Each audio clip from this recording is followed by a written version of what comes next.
Brugsen i frikvarteret. Vi er hos AOF i Aalborg. Her er 17 social- og sundhedsassistenter er der på skolebænken. Denne gang på en 1-årig akademiuddannelse i sundhedspraksis, hvor de blandt andet, som her, lærer om praktikant- og elevvejledning. Altså så er det, vi er helt ude i noget kritisk teori, eller altså... Eleverne kommer fra hele Region Nordjylland, og selvom de kun er kommet halvvejs i den 1-årige uddannelse, så har de allerede fået et stort udbytte. Jeg har lært rigtig meget, men det er ikke kun i forhold til eleverne, jeg har lært en hel masse. Jeg har også lært en hel masse, som jeg kan bruge ude med patienter. Det er jo i forbindelse med, at vi er vejledere, vi er her. Og jeg kunne godt have brugt den her viden for lang tid siden i forbindelse med mit arbejde med at være vejleder.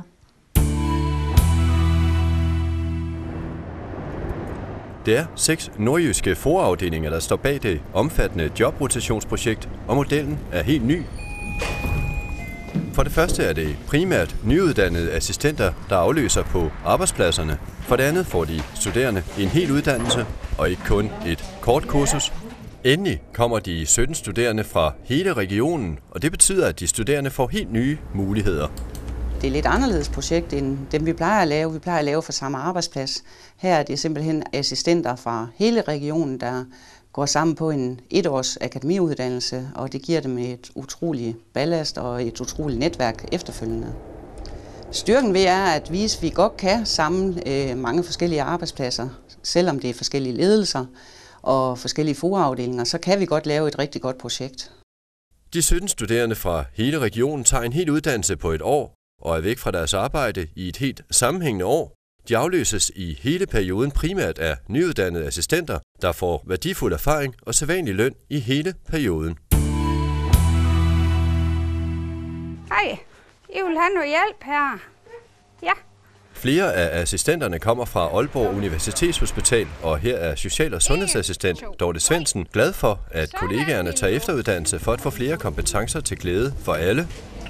Hun mener også, at det er godt, at de nyuddannede afløsere får en værdifuld erfaring og fuld løn i et år, og det har indtil videre kun været en positiv oplevelse. Jeg har det godt med de der nye kollegaer, fordi at de skal ud og have noget erfaring. Og det kan vi være med til at hjælpe dem til altså i det daglige, hvor vi ligesom, de har fået uddannelse, de har den faglige viden, men skal have noget grundlæggende fra hvor de nu kommer hen.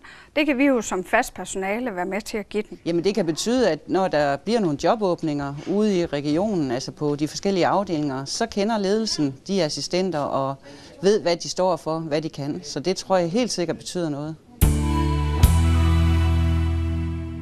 Tilbage hos AOF er der nu gruppearbejde.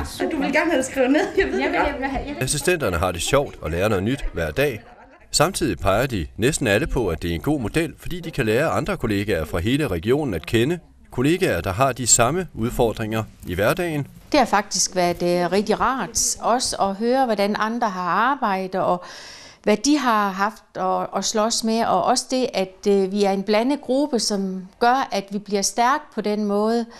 Nogle kommer fra hjemmeplejen, nogle kommer fra psykiatri, nogle kommer fra rehabiliteringsområdet og også fra sygehus. Ikke? Altså, det synes jeg, det har været virkelig godt. Assistenterne bruger ikke bare tid på at snakke om egne erfaringer. På de 12 måneder skal de igennem følgende fag på akademiuddannelsen i sundhedspraksis, professionel praksis, kvalitetsudvikling og dokumentation, sammenhængende forløb, didaktik og undervisningsmetode, kommunikation og pædagogik.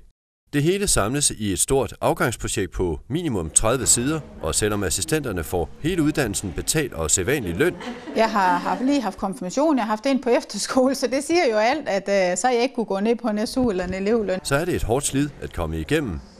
Alligevel tøver de ikke med at anbefale andre at kaste sig ud i det.